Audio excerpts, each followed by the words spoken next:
प्रभु जीशुଙ୍କ मधुर नाम समस्त दर्शक बंधु मानू नमस्कार जनाऊँगी एवं आज उपासना निमंते स्वागत जनाऊँगी। आज ध्यान निमंते आमने द्वितीय पीतर 3 अध्याय 17 एवं 18 पद पढ़ा। एठारे लेखा अच्छी, अतएव हे प्रिय माने तुम्भे माने पूर्वरु एही सबु जानी सतर्क होई थाओ, काले दुराचारी मानक भ्रांति रे पड़ी तुम्भे माने मध्य आपणा मानक दृढ़तारु स्खलित हुओ, बरंच आमानक प्रभु और त्राणकर्ता जीशुख्रीष्टଙ୍କ अनुग्रह और ज्ञान रे वृद्धि पाओ, वर्तमान और अनंत काल पर्यंत गौरव ताहांकर। आज वाक्य शुणा पूर्व आसतु आमने अल्प प्रार्थना करिबा। दयामय पिता, धन्यवाद प्रशंसा करुचु जे तुमे आमानकु आउ थरे तुमर पाद तले एकत्रित हवा पई सुजोग देइछ। प्रभु आज मध्य तुमर से पवित्र वाक्य द्वारा तुमे आमानकु कथा कुह एवं वाक्यर मर्म को बुझिबा निमंते तदनुजाई प्रभु कार्य करिबा निमंते मध्य साहाय्य कर। सबु गौरव महिमा केवल तुमको देई जीशुଙ୍କ नामरे मागिलु, आमेन। साधु पितर मंडली को जतबेले से लिखिले आउ से चाहिए जे एभली एक समय आसीबो जो समय रे कि विश्वासी विश्वासिनी माने जो माने निजको दृढ़ बोली भावंती, निजको परिपक्व बोली मन करती, से माने मध्य स्खलित हेबार संभावना रही। आउ सेति निमंते से एक सतर्क रक संवाद मंडली को से प्रदान करुचंती। आउ से कहिले काले दुराचारी मानक भ्रांति रे पड़ी तुम्भे माने मध्य आपणा मानकर दृढ़तारु स्खलित हुओ, बरंच आमानक प्रभु और त्राणकर्ता जीशुख्रीष्टଙ୍କ अनुग्रह और ज्ञान रे वृद्धि पाओ। पितर चाहिए जे मंडली रे जो माने निजको दृढ़ बोली भावंती, जो माने निजको परिपक्व बोली कि मने करंती, से मानक निमंते आउ से चिंता कले जे काले से माने मध्य एभली भ्रांत शिक्षा रे पड़िबे। से मानकु से सतर्क करी दउछंती एवं कहिले जे तुमाने ईश्वरଙ୍କ अनुग्रह रे एवं ज्ञान रे वृद्धि पाओ। आज आमानଙ୍କ निमंते मध्य ए वाक्य कथा कहूची। अनेके भावंती जे मोर किछि हब नाही, मु अनेक जानिछि, अनेक बुद्धि अच्छी, अनेक अभिज्ञता अच्छी, किंतु अनेके जो माने निजको दृढ़ बोली भावी थांती हठात से मानकर जीवन रे पतन आसीछि आउ से माने पड़ी जाइछंती।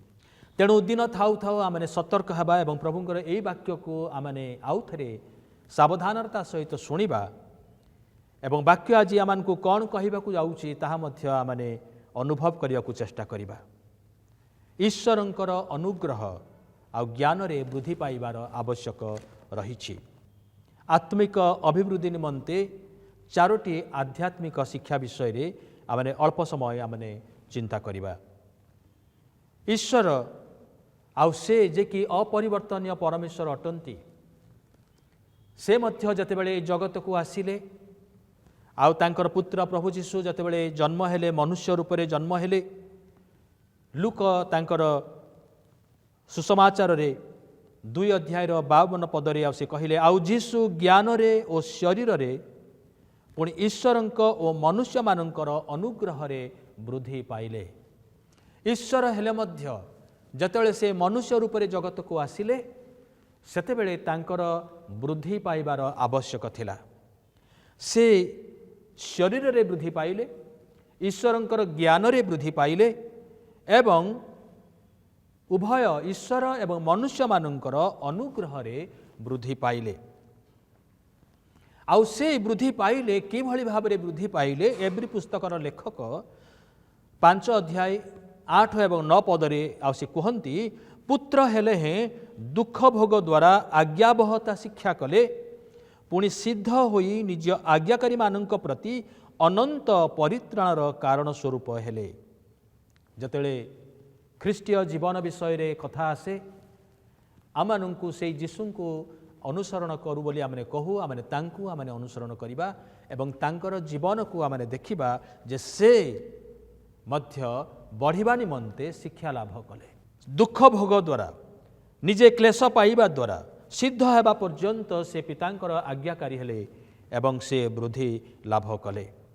ईश्वर आज आम जीवन में से वृद्धिर आशा करती आम जो आमर आत्मिक जीवन में आम अभिवृद्धि हेबू आउ तांकरी ज्ञान रे बढ़िबू तांकर अनुग्रह रे आमने बढ़िबा को पारिबू ताहा से अपेक्षा करती तेबे किभली भाव रे आमने बढ़िबू एब्री पुस्तकर लेखक पुणी आउ थे 6 अध्यायर 1 और 2 पदरे से कहती अतएव आस आम्भे माने ख्रीष्टंक विषयक प्राथमिक शिक्षा परित्याग करी मृत कर्मरु मन परिवर्तन ईश्वरंक ठारे विश्वास नाना बाप्तिस्म संबंधी शिक्षा हस्तार्पण मृतमानंकर पुनरुत्थान और शेष विचार स्वरूप भित्तिमूल पुनर्बार न बसाई सिद्धि लाभ करने निमंते अग्रसर हेउ।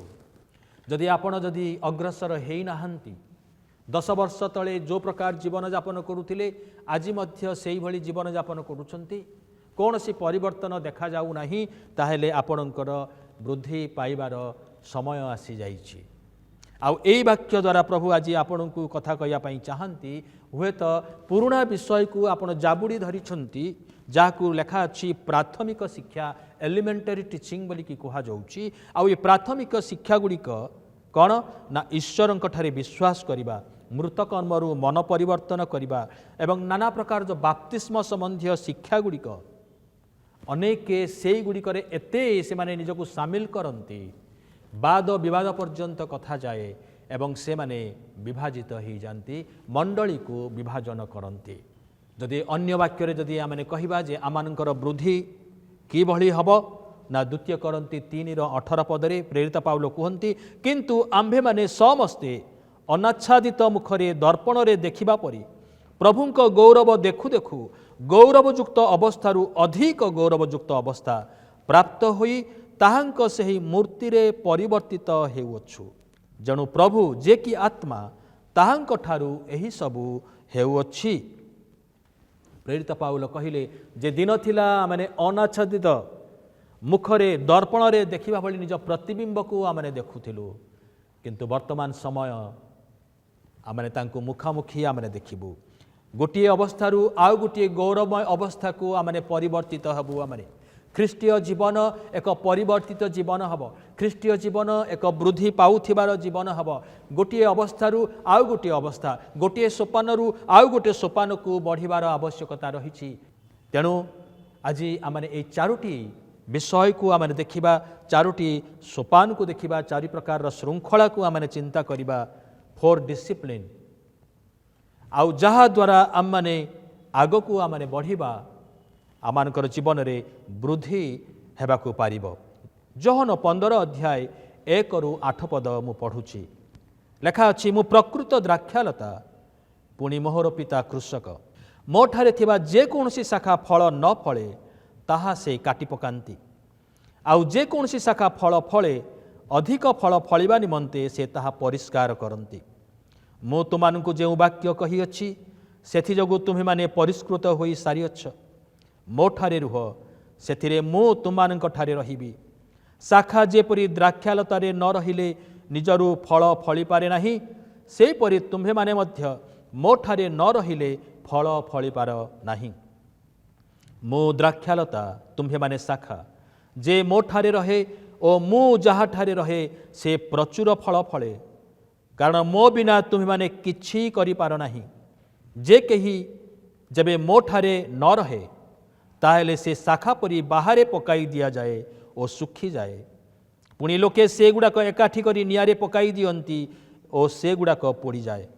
जदि तुम्हे माने मो ठारे रुह आहु मोर वाक्य तुमानक ठारे रुहे ताहेले जे कोनोसी विषय इच्छा कर ताहा माग आउ तुमानक निमंते ताहा साधित हब किंतु तुम्हे माने प्रचुर फल फलिले मोहर पिता महिमान्वित हेबे आउ तुम्हे माने मोहर प्रकृत शिष्य हब। प्रथम विषय आमने देखुचु 7 पदरे जोहन 15 अध्याय 7 पदरे जदि तुम्हे माने मो ठारे रुह आउ मोहर वाक्य तुमानक ठारे रुहे ताहेले जे कोनोसी विषय इच्छा कर ताहा माग आउ तुमानक निमंते ताहा साधित हब। नंबर 1 प्रिंसिपल बढ़िबा निमंते होची जदि आम्भे माने ख्रीष्टंक ठारे रहू आउ तांक वाक्य आमानक ठारे रहे। से एक द्राक्षालता विषय रे से उपमा देले ମୁଁ ପ୍ରକୃତ ଦ୍ରାକ୍ଷାଲତା ତୁମ୍ଭେମାନେ ଶାଖା। ଶାଖା ଲତା ସହିତ ସଂଯୁକ୍ତ ନ ହେଲେ ସେ ଫଳ ଧାରଣ କରିପାରେ ନାହିଁ। ଠିକ୍ ସେହିପରି ଜଣେ ବିଶ୍ୱାସୀ ଖ୍ରୀଷ୍ଟଙ୍କ ସହିତ ସଂଯୁକ୍ତ ନ ହେଲେ ସେ ଫଳ ମଧ୍ୟ ଧାରଣ କରିପାରିବ ନାହିଁ। 5 ପଦରେ ଆଉ ସେଥିପାଇଁ ଆଉ ପ୍ରଭୁ ଯୀଶୁ କହିଲେ ଯେ ମୋ ବିନା ତୁମମାନେ କିଛି କରିପାର ନାହିଁ। ମୋ ବିନା ତୁମମାନେ କିଛି କରିପାର ନାହିଁ। ଈଶ୍ୱରଙ୍କ ବିନା ମନୁଷ୍ୟ କିଛି କରିପାରିବ ନାହିଁ। ଫଳ ଧାରଣ କରିବାର ଇଚ୍ଛା ଅଛି, ବୃଦ୍ଧି ପାଇବାର ଇଚ୍ଛା ଅଛି, କିନ୍ତୁ ତାହା ଇଚ୍ଛାରେ ରହିଯିବ, ସ୍ୱପ୍ନରେ ରହିଯିବ।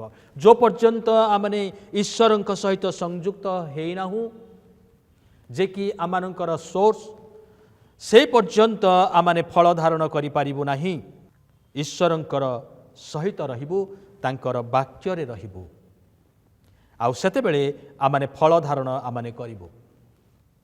ଯୋହନ 8 ଅଧ୍ୟାୟ 31 ଏବଂ 32 ପଦରେ ଯୀଶୁ କହିଲେ, ଅତଏବ ଯୀଶୁ ତାହାଙ୍କୁ ବିଶ୍ୱାସ କରିଥିବା ଯିହୁଦୀମାନଙ୍କୁ କହିଲେ, ଯଦି ତୁମେମାନେ ମୋହର ବାକ୍ୟରେ ସ୍ଥିର ହୋଇ ରହିବ, ତେବେ ତୁମେମାନେ ମୋହର ପ୍ରକୃତ ଶିଷ୍ୟ।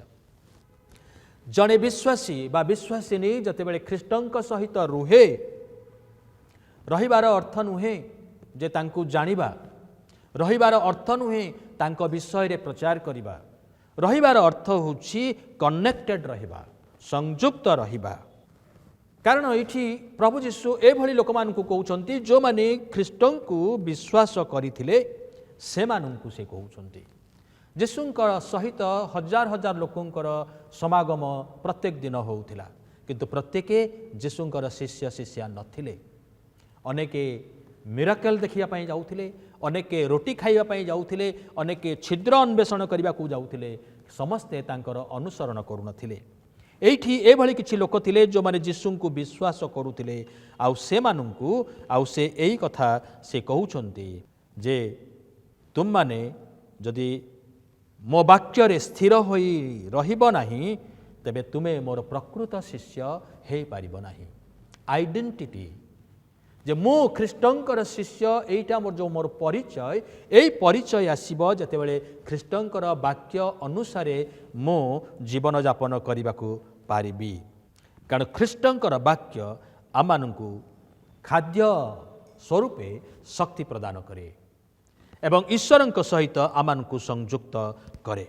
ପ୍ରଭୁ ଯୀଶୁ କହିଲେ, ମନୁଷ୍ୟ କେବଳ ରୁଟିରେ ବଞ୍ଚିବ ନାହିଁ, ମାତ୍ର ଈଶ୍ୱରଙ୍କ ମୁଖରୁ ନିର୍ଗତ ପ୍ରତ୍ୟେକ ବାକ୍ୟରେ ବଞ୍ଚିବ।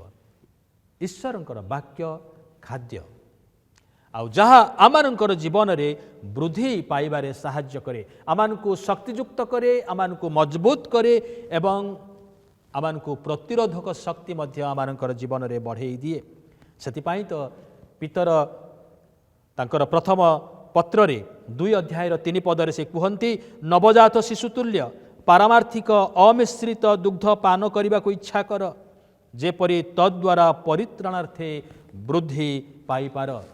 ଆଜିର ବିଶ୍ୱାସୀମାନେ ଯଦି ବଢ଼ି ପାରୁନାହାନ୍ତି, ତାହେଲେ ଅପମିଶ୍ରିତ ଖାଦ୍ୟ ହୁଏତ ସେମାନେ ଖାଉଛନ୍ତି, ଯଦ୍ୱାରା କି ବୃଦ୍ଧି ପାଇବାରେ ପ୍ରତିବନ୍ଧକ ସୃଷ୍ଟି ହେଉଛି।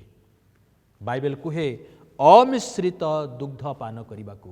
ଏ ଅମିଶ୍ରିତ ଦୁଗ୍ଧ କ'ଣ? ତାହା ଈଶ୍ୱରଙ୍କର ବାକ୍ୟ ଅଟେ। 119 ଗୀତ ସଂହିତା ତାର 11 ପଦରେ ମଧ୍ୟ ଦାଉଦ କହିଲେ, ମୁଁ ଯେପରି ପାପ ତୁମ୍ଭ ବିରୁଦ୍ଧରେ ପାପ ନ କରେ, ଏଥିପାଇଁ ମୁଁ ଆପଣା ହୃଦୟ ମଧ୍ୟରେ ତୁମ୍ଭର ବାକ୍ୟ ସଞ୍ଚୟ କରି ରଖିଅଛି। ପ୍ରଥମ ସୋପାନ ହେଉଛି ଈଶ୍ୱରଙ୍କର ବାକ୍ୟରେ ଆମମାନେ ସଂଯୁକ୍ତ ହେବା। ଦ୍ୱିତୀୟ ବିଷୟ ହେଉଛି ପ୍ରାର୍ଥନାରେ ଆମମାନେ ବଢ଼ିବାର ଆବଶ୍ୟକ ରହିଛି, ପ୍ରାର୍ଥନାରେ ବୃଦ୍ଧି ପାଇବାର ଆବଶ୍ୟକ ରହିଛି। ପ୍ରାର୍ଥନା ଏବଂ ଈଶ୍ୱରଙ୍କର ବାକ୍ୟ ଅଙ୍ଗାଅଙ୍ଗୀ ଭାବେ ଜଡ଼ିତ, ବା ଏକ ମୁଦ୍ରାର 2ଟି ପାର୍ଶ୍ୱ କହିଲେ ଅତ୍ୟୁକ୍ତି ହେବ ନାହିଁ। କାରଣ 7 ପଦରେ ଲେଖା ଅଛି, 15 ଅଧ୍ୟାୟର 7 ପଦରେ, ଯଦି ତୁମ୍ଭେମାନେ ମୋ ଠାରେ ରୁହ ଆଉ ମୋହର ବାକ୍ୟ ତୁମମାନଙ୍କ ଠାରେ ରୁହେ, ତାହେଲେ ଯେକୌଣସି ବିଷୟ ଇଚ୍ଛା କର ତାହା ମାଗ, ଆଉ ତୁମମାନଙ୍କ ନିମନ୍ତେ ତାହା ସାଧିତ ହେବ। ଯେଉଁମାନେ ଖ୍ରୀଷ୍ଟଙ୍କର ବାକ୍ୟ ମଧ୍ୟରେ ରହିବେ, ସେମାନଙ୍କୁ ଏ କଥା କୁହାଯାଇଛି। ସେମାନେ ଯାହା ଇଚ୍ଛା କରିବେ ତାହା ମାଗିବେ ଏବଂ ତାହା ସେମାନଙ୍କ ନିମନ୍ତେ ସାଧିତ ହେବ। ଈଶ୍ୱରଙ୍କର ବାକ୍ୟ ଯେତେବେଳେ ଆମେ ଅଧ୍ୟୟନ କରୁ ପରମେଶ୍ୱର ସେ ଆମମାନଙ୍କ ସହିତ ଆଳାପ କରନ୍ତି, କିନ୍ତୁ ଯେତେବେଳେ ଆମେ ପ୍ରାର୍ଥନା କରୁ ଆମମାନେ ପରମେଶ୍ୱରଙ୍କ ସହିତ ଆଳାପ କରୁ। ତାକୁ ସମ୍ପର୍କ ବା ଯୋଗାଯୋଗ କମ୍ୟୁନିକେସନ୍ ବୋଲିକି କୁହାଯାଏ। ଆମମାନେ କହିବା ଏବଂ ସେ କହିବେ ଆମମାନେ ଶୁଣିବୁ, ଆମମାନେ କହିବା ଏବଂ ସେ ଶୁଣିବେ। ଆମମାନେ ବାକ୍ୟ ଅଧ୍ୟୟନ କରିବୁ, ସେ କଥା କହିବେ। ଆମମାନେ ପ୍ରାର୍ଥନା କରିବୁ, ଆମମାନେ ତାଙ୍କୁ କଥା କହିବୁ ଏବଂ ସେ ଆମମାନଙ୍କର ପ୍ରାର୍ଥନା ଶୁଣିବେ। ତେବେ କିଭଳି ପ୍ରାର୍ଥନା କରିବା? କଲସ୍ୟ 4 ଅଧ୍ୟାୟ 2-4 ପଦରେ ଲେଖା ଅଛି, ପ୍ରାର୍ଥନାରେ ଏକାଗ୍ର ଭାବେ ନିବିଷ୍ଟ ଥାଅ, ପୁଣି ଧନ୍ୟବାଦ ସହ ସେଥିରେ ଜାଗ୍ରତ ଥାଅ। ଆମମାନଙ୍କ ନିମନ୍ତେ ମଧ୍ୟ ପ୍ରାର୍ଥନା କର, ଯେପରି ବାକ୍ୟ ପ୍ରଚାର ନିମନ୍ତେ ଈଶ୍ୱର ଆମମାନଙ୍କ ପାଇଁ ଦ୍ୱାର ଫିଟାନ୍ତି। ପୁଣି ଯେପରି ଖ୍ରୀଷ୍ଟଙ୍କର ଯେଉଁ ନିଗୁଢ଼ ତତ୍ତ୍ୱ ନିମନ୍ତେ ମୁଁ ବନ୍ଦୀ ଅଟେ, ତାହା ଉଚିତ ମତେ କଥା କହି ପ୍ରକାଶ କରିପାରେ। ପ୍ରେରିତ ପାଉଲ କହିଲେ ଆମମାନେ କିଭଳି ଆମମାନେ ପ୍ରାର୍ଥନାରେ ନିବିଷ୍ଟ ଚିତ୍ତ ରହିବୁ। ତାର 4ଟି ବିଷୟ, ସେ ଗୁରୁତ୍ୱପୂର୍ଣ୍ଣ ବିଷୟ ଏଠାରେ ସେ କହୁଛନ୍ତି। ପ୍ରାର୍ଥନାରେ ବିଶ୍ୱସ୍ତ ରହିବା, devoted in prayer, be faithful in prayer. ପ୍ରାର୍ଥନାରେ ଆମମାନେ ବିଶ୍ୱସ୍ତ ରହିବା, ପ୍ରାର୍ଥନାରେ ଆମମାନେ ଜାଗ୍ରତ ରହିବା, ୱାଚଫୁଲ୍ ଇନ୍ ପ୍ରେୟର। ପ୍ରାର୍ଥନାରେ କୃତଜ୍ଞ ହେବା, ଥ୍ୟାଙ୍କଫୁଲନେସ୍ ଇନ୍ ପ୍ରେୟର। ତାପରେ ଏକ ଉଦ୍ଦେଶ୍ୟମୂଳକ ପ୍ରାର୍ଥନା ବିଷୟରେ ମଧ୍ୟ ସେ କୁହନ୍ତି ଯେ ଉଦ୍ଦେଶ୍ୟମୂଳକ ବିଷୟ ପ୍ରାର୍ଥନା ହେଉଛି, ପ୍ରେରିତ ପାଉଲ କହିଲେ ଆମମାନଙ୍କ ନିମନ୍ତେ ମୋ ନିମନ୍ତେ ପ୍ରାର୍ଥନା କର, ଯେଭଳି ମୁଁ ବାକ୍ୟ ପ୍ରଚାର କରିବାକୁ ପାରିବି ଏବଂ ତାହା ଉଚିତ ମତେ କଥା କହି ପ୍ରକାଶ କରିବାକୁ ପାରିବି।